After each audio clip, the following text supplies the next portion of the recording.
Hey everyone, and welcome to the Step Over podcast, Ottawa's grassroots soccer podcast. My name is Josh. We got a great show lined up for you.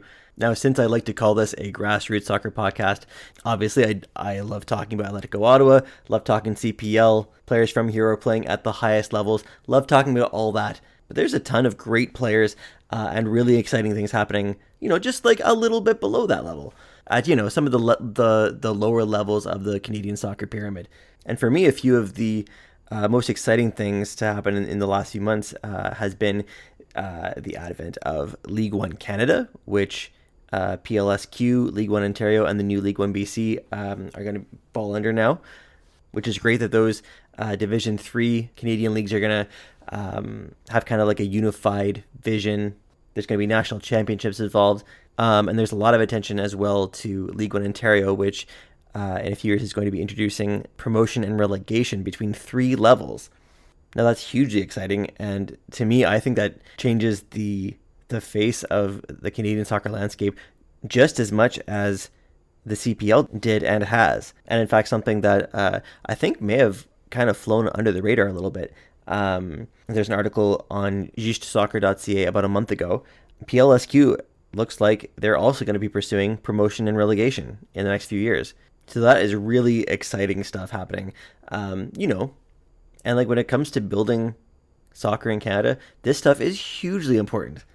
I don't know if we'll ever see promotion and relegation at the top tier of the sport in Canada in my lifetime, but regionalized at the lower levels, I think is going to be hugely beneficial to promote building infrastructure. It's going to mean so many meaningful games for thousands of youth players, and it gives clubs that aren't professional yet a chance to build themselves up and prove themselves. Now, at that level of Canadian soccer, Ottawa's participant is Ottawa South United. As they have for the last few years, they'll be playing in the PLSQ in both the men's and women's divisions. And the head coach of the program is Peter Mapendere. Now, he actually used to be the coach of the club when they were playing in League One Ontario. And he rejoined the club in November 2021 and now leads both the men's and women's PLSQ sides. So I'm not going to waste any more time. Let's get to it. Here's my chat with Peter Mapendere.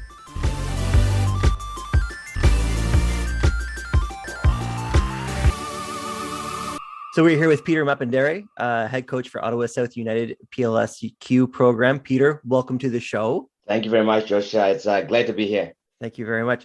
And so you're the head coach of the PLSQ program. So is that for both the men's and women's sides? For both the men and the women's side, yeah. So I'm the technical lead for that, and the head coach for the whole program, overseeing the 4 teams that we have in that program, which includes 2 women's teams. Obviously, one of them plays in the PSQ, and the reserve side for that will be playing in our Ottawa South Soccer League in the Women's Premier. And then the 2 men as teams, one the first team and then the reserve team. So I'm the head coach I'm overseeing that whole program, those 4 programs. The question that I ask everyone first when they come on my show is just very simply, how did you, Peter, get into soccer or football, whichever you prefer to call it? Soccer has been, or football is what I like to call it, or soccer. But I got into soccer because I grew up I was born in Zimbabwe. And I grew up in the rural part of Zimbabwe, in fact, where we didn't have any electricity or running water. It was a small village, communal. My parents were farmers, and the only toys that we could get our hands on was a little soccer ball made out of plastic bags and newspapers. So I could remember as soon as I could be able to walk, I'd been with the ball on my feet. So that's how I got into soccer. Fantastic. And did you have any favorite players when you were growing up, or a favorite team? Oh yeah, definitely. And growing up, our favorite team was Liverpool. Basically because one of our heroes from Zimbabwe, Bruce Grobbelaar, was playing for Liverpool. And back then it was the most successful English club. In the early 80s and late 90s, and we grew up idolizing him for sure. So that was my favorite team. Really? So, yeah. Bruce was in Ottawa for a few years. Did you ever get the chance to meet him while he was here? Yes, in fact, Bruce is one of my mentors. He's been mentoring me for years, and it's a small world because when he moved here to Ottawa, he didn't know that I was here. He coached me back then when I was in Zimbabwe too as well. We had interactions when I was doing some tryouts for the under 20 national team. And fast forward, 15 years later, 20 years later, we met here in Ottawa when he was coaching. So, and at that time, I was at Ottawa South United, and that was 2014. I was going through my my UEFA levels, coaching badges, and he was one of the guys that put his shoulders around me, his arm around my shoulders, and he mentored me throughout that whole process of obtaining my UEFA badges. Grateful for him. He also managed to give me access to some of the stuff that they were doing at the Ottawa Fury, and I was able to go and do some of my internship there as well. So, which was great. I mean, that's amazing. So you grew up idolizing Bruce Grobbelaar, and then later he becomes a mentor of yours. What was that like for you? What did that mean to you? It was just it was unreal, right? Because there I was as a youngster growing up, and the first time we heard Bruce Grobbelaar, we didn't have a TV, as I said. The only thing that I had was a little radio where we were able to capture some of the soccer games. Even when he was coming to the national team to play, flying from England, coming to play for Zimbabwe, I would listen to him play for the national team over the radio. So the only thing that we had was just the commentator telling us about the game and us imagining what was happening in the stadium. And so we grew up idolizing somebody that I'd never met as a youngster. And then when I started playing soccer at a high level in Zimbabwe, we eventually met. But of course, he went back to England and never connected up until 2014 when he came here to coach the Fury. That's fantastic. So you mentioned that you played at a high level. Where did you play, and what position did you play? Oh, I played in Zimbabwe, obviously coming through the system where we had the schoolboy soccer and up to where I went to for trials with the Zimbabwean under 20 national team. Obviously, I didn't make it for those trials, but I played also for some of the junior teams in Zimbabwe that were playing in the Premier League, the Zimbabwe First Division back then, and so I was playing for the under 16s, under 14s, under 15s, all the way up to under 18 and under 19s when I moved to Canada. So when I moved here, I played here in the local scene at the Ottawa Carlton Soccer League, Ottawa Internationals in the Premier League here, and I also played at Algonquin. I had a stint for trials with the Montreal Impact. Back then they were in not really in the MLS.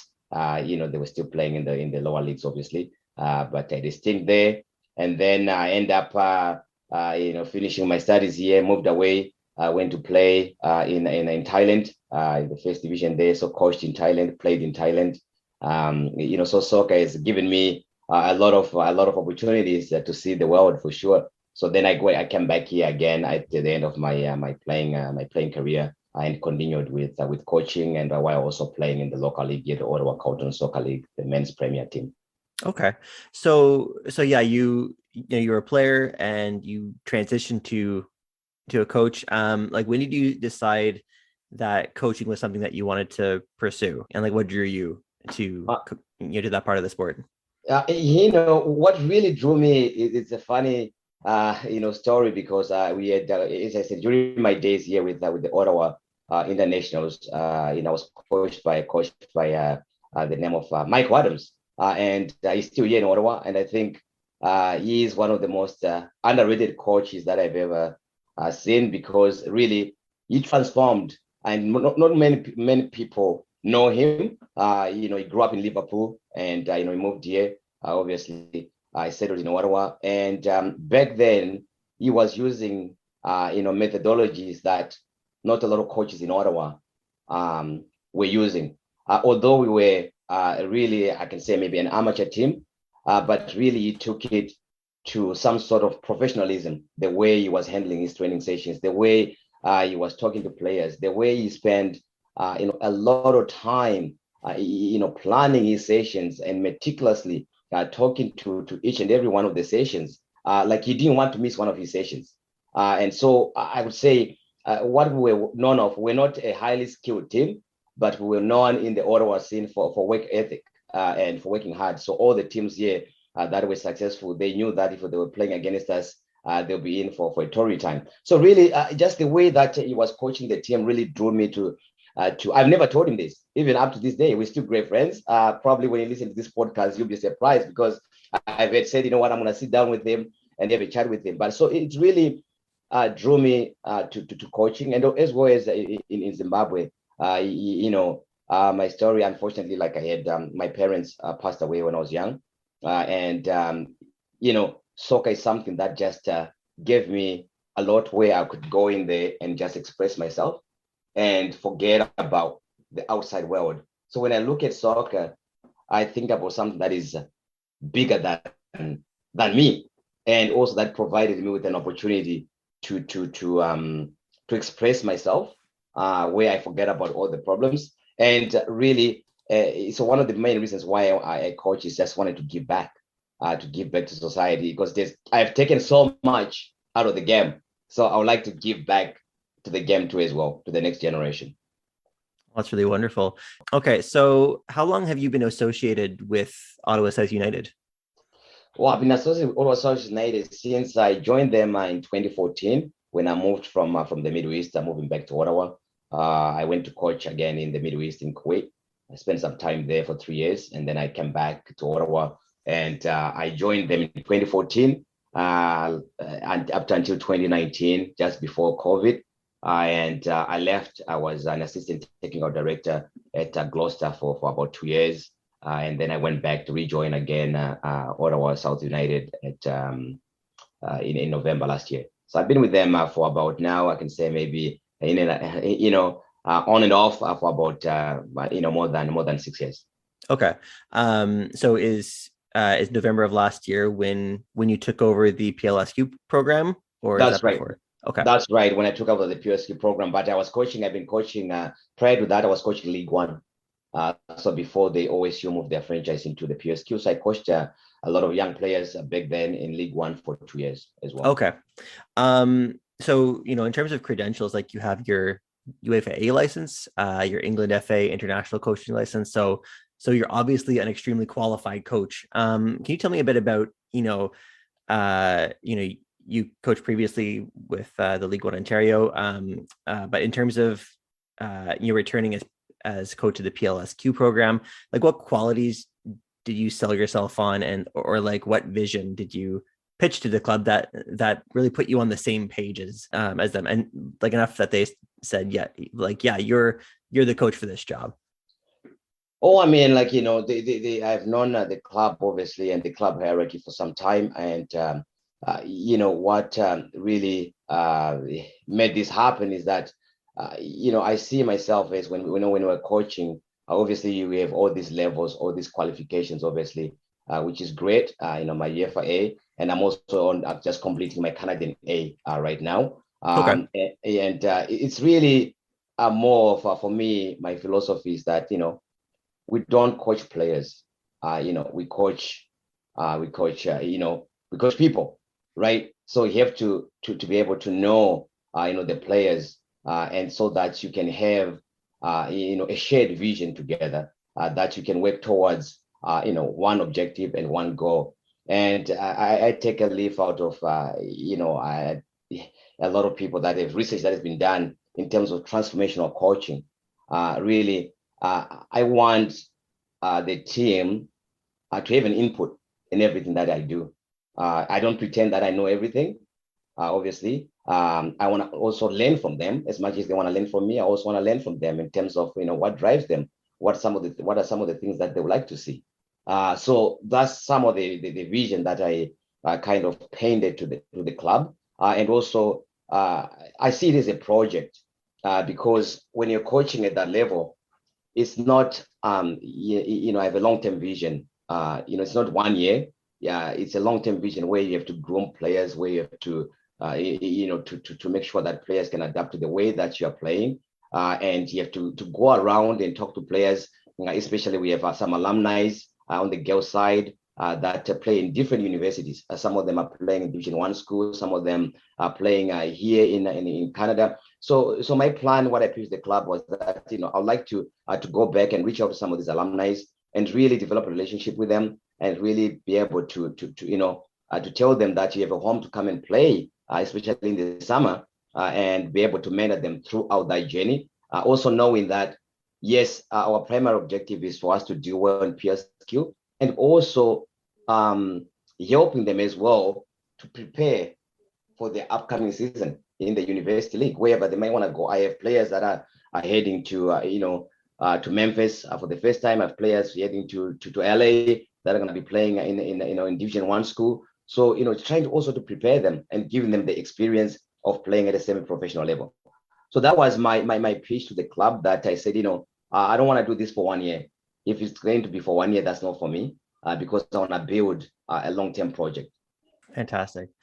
So a little bit about the league, for people who don't know. So the PLSQ, La Première Ligue de Soccer du Québec. That's my best French accent. It's very high level soccer. It's equal level to League One Ontario and the new League One BC in the Canadian soccer pyramid. So current Atletico Ottawa players Zachary Roy and Zakaria Baou have come out of the league. And last year, both Miles Cornwall and Jaden Mercure were assigned to contracts with Atletico out of OSU. So lots of high quality players. And now it's under the umbrella of League One Canada. So I wanted to ask you, just quickly about the new League One Canada, because you probably have a better behind the scenes look than, that we do. Just quickly get your thoughts on that development in Canadian soccer, and like if there have already been any tangible changes you've seen or any changes that you maybe foresee for the league. Oh, I think this is an exciting time for the game in Canada, for soccer in general. Obviously, we've seen the growth of soccer in Canada over the last few years. The women's team winning the Olympic gold. Obviously, the men's program, achieving fantastic results. Qualifying for the World Cup for the first time in 33 years. And I think the Canadian soccer business, that runs the CPL, the League One. I think they have, put, a great foundation for the sport to thrive here in Canada.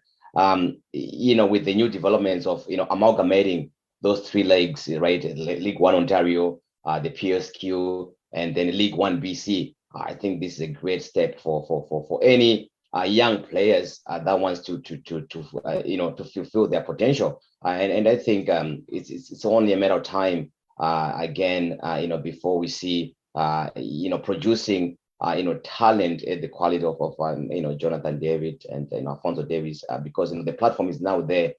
And I think this will be, amalgamating these three leagues. It's a really, really great step. We have already seen there are talks already in the women's program for PSQ that, the winner of the PSQ and the winner of League One Ontario and the winner of BC, they're going to be playing in some sort of a national, playoff with the winner crowned, the national champion. Yeah. So that on its own is already a great step towards, amalgamating some of these leagues and seeing tangible result. And I've said this to a lot of players that I'm currently coaching PSQ, saying, I would like to be young again. I would like to be at this level again. I'm actually jealous that, because when we were here in Ottawa, growing up, we didn't have that platform. The best, platform that we had to express ourselves, or the best, facility that we have was Moonies Bay, right? That was wow, that was it. Yeah. But now, there's this, the pathway is now there. From college level all the way getting recruited into the CPL. When you look at our squad right now, the main reason why I've recruited a lot of young players, we're going to be especially the men's side, the youngest, team in the PSQ, is to try to give them that opportunity, because I know for sure I've coached League One. League One has produced, League One Ontario, a lot of talented players. We're talking about, Buchanan. He was playing there not long ago. So all these players came from League One. So I think if we can provide the same platform also for our young players here in Ottawa, I think it'll go a long way. We did that exactly. I did exactly that in 2017, 2018. I had a squad of young players, average age 18 years. We're talking about Tony McCall. He has gone on and played at CPL level. I gave him his debut for League One in 2017. think it was exactly 4 years ago this weekend when we gave him that debut. We're talking about players like Dario Conte that have done well at university level at Carlton, Ricky Comba, or Miles Cornwell, all those players that have gone, some of them to play at the professional levels. We gave them their debut in League One as youngsters. So I'm using the same philosophy, with this development of these three leagues coming under one umbrella. I think it has to be something that we have to be proud of as Canadians, and also to be proud of as custodians of the game, because the game is heading towards the right direction. That actually leads really well into one of my questions, which was going to be about the roster, because the PLSQ is a league that sees lots of players at different stages in their careers. Like there are lots of young players, but there's also kind of like players who are in the middle of their careers looking to continue it and maybe get more eyes to kind of rise up to higher levels. And also, some older players like, I saw that former Montreal Impact player and got a few caps with the Canadian national team. Wonder Lefebvre was playing last season for FC Laval. So yeah, do you see the OSU roster as I guess both rosters, really, the men's and women's, as being much more on the younger side, or are there any players who are maybe in their mid to late 20s, maybe? Yeah, I mean, when I look at the roster right now on the men's side, it's a very young roster. I think we have an average age of roughly around 19 years old, Okay. which is very young compared to other PLSQ teams. We have a mixture of a lot of our players that were playing at OPDL level, 2004 players that are now going to be giving their first experience in PSQ this weekend. We have attracted also a lot of talent across the river from Quebec. Their successful program, Gatineau FC, their 2004 boys, they were the provincial champions last year. So we've managed to attract about 4 or 5 players, top players from there, the young players. So it's going to be very, very competitive with a lot of young players. We have players that we're playing. In fact, that are playing for the Quebec provincial team, the 2004, so U18 provincial players. The same thing as for Ottawa too as well. Some of our players, Alex Thomas, who has been playing for the Ontario provincial team this past weekend. In fact, they went, against each other with Adam Gorani, who is playing for me as well, but he's from Quebec. So they were playing against each other, which was really a cool experience for both of them. This weekend there'll be teammates. So we have a lot of talented players there. We also have older players that are coming through as well. We have signed Abdullah Juma, who is a really great midfielder, a little bit on the older side. He had some stint in Levante, in Spain, at the U18 level. He played at USL level too as well. He have played at some of the MLS academies here at the youth level. So we have attracted some of the good talent that we have here in the region, and mix them with some of the older players too as well. So we have players that are 25, that are 23, and we have also some of our alumni coming back from that have come back from university. So really, the roster is a mixture of a lot of young players with about maybe 3 or 4 players that are older, that are going to be putting through the spine of the team to make sure that they can guide these youngsters throughout the season. On the women's side, I would say I think we are as good as anybody. Obviously, there's always a challenge of, as you know, most of them are played at university level. You get these players pretty late coming back from university. We started to get them last week, this week. So you don't have a lot of time in terms of preparation for preseason. But we have, a talent of youngsters again from 2004 level. We have one of our players, Zoe May. She plays for, Team Ontario. She's going to be going to Memphis Division 1 school. We have Claire Ray, the youngest player to ever play in League One. They actually changed the rules for her, at 15 years old. So really? So she's been playing at League One level in Ontario when she was 15. She's a 2004. And she's been playing. She played at League One level. She played at PSQ level, and she hasn't even turned 18. So we have started playing at League One level when she was 15, and now she's not even 18, and she's going to be leading that squad as well. We have Maya Smith, center back at Ottawa U, one of the most successful programs in Canada, or even in the world. They were the world champions in 2018, right? Yeah. We have also Evelyn Arsenal coming back from Div 1 school in the States. She was invited to the under 20 Canadian national team camp. So we have I'm excited about that program because I think we've recruited a lot of our alumni coming back, and it's a matter of us now working hard with them to ensure that we can achieve the objectives that we have set for them. We have good about 3 goalkeepers that are playing at university level here at Carleton. Some of them playing at Bishop, some of them playing in Alberta. So we have attracted talent across the country in terms of from the university level. So I think we'll be competitive. And again, it's a mixture. It's going to be a mixture of some of our 2004 players that have graduated from OPDL level. We want to make sure that the platform is provided for them, and there is a pathway for them where when they reach 17 years old, one of the things, the reason why I want to coach, why I coach at this level, at the semi-professional level, it's unfortunate that here our mindset is that as soon as somebody reaches the age of 17, they might be gone through the OPDL level, or as soon as they turn 17, we say they don't have anywhere to play. For me, I always think that's the golden age.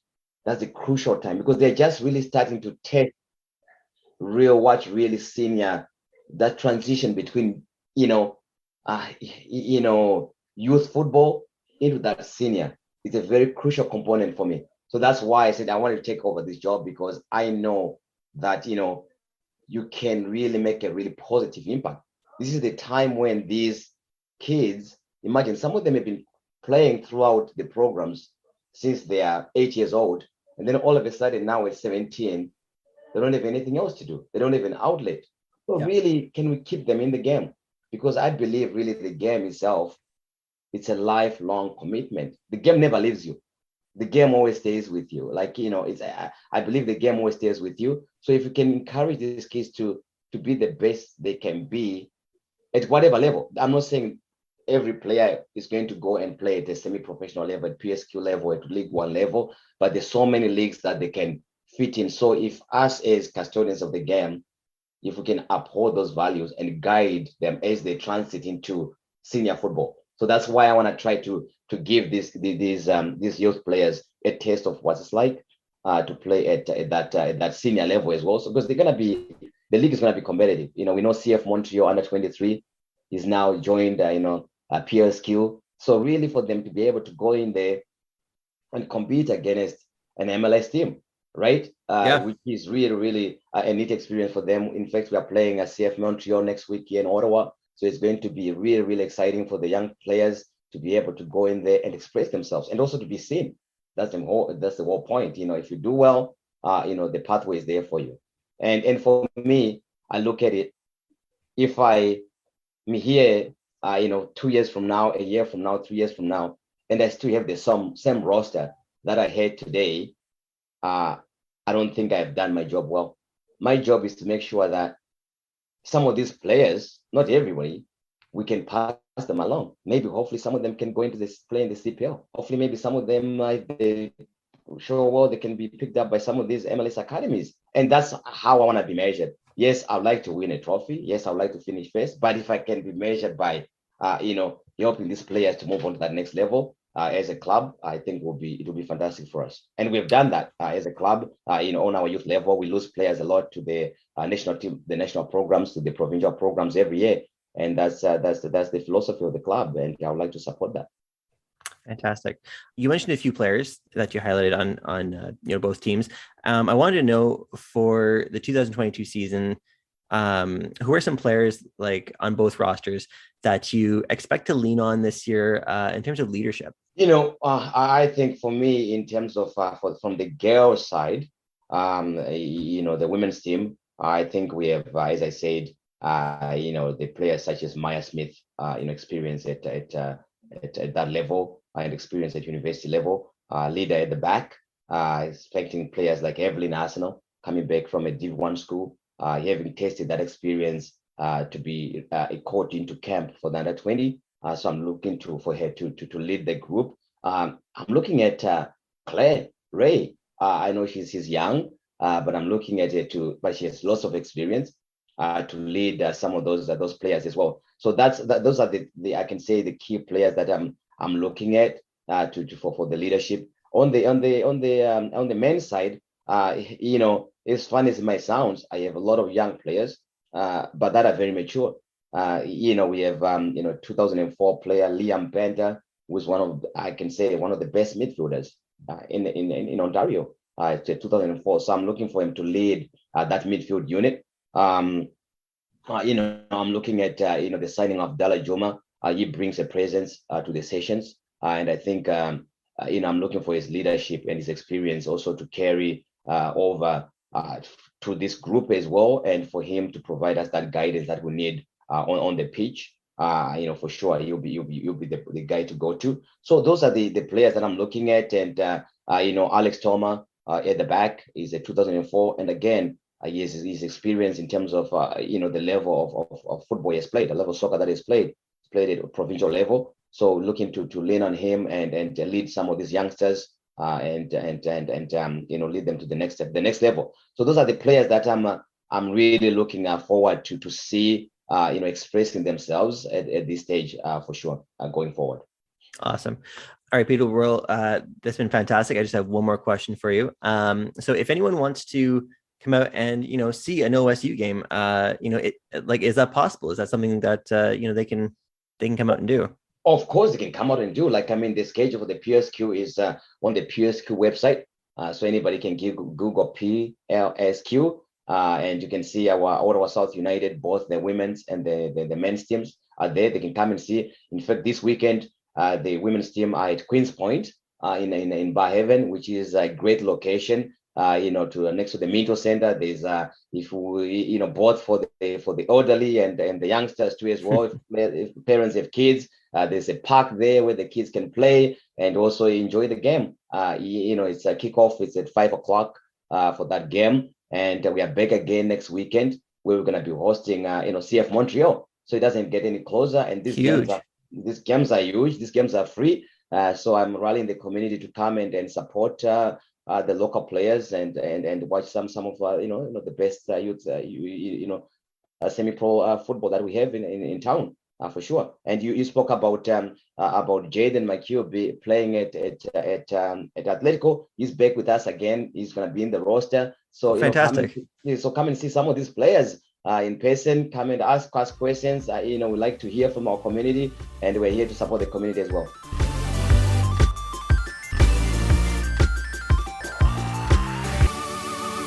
That was our chat with Peter Mapendere. We want to thank him for joining. Both the men's and women's sides begin their 2022 PLSQ campaigns on May 7th. The men will be away at CS Saint Laurent for an evening match. That's a microphone. What is it for? It's for recording a podcast. I have my daughter here. The first home game will be on the 14th at Quinns Point Field in Barhaven against CF Montreal U23 squad, which is new to the PLSQ men's division this season. The OSU women have a 2-game homestand to start their season. May 7th, they take on CS Saint-Hubert, and May 14th, they take on CS Montréal Outremont.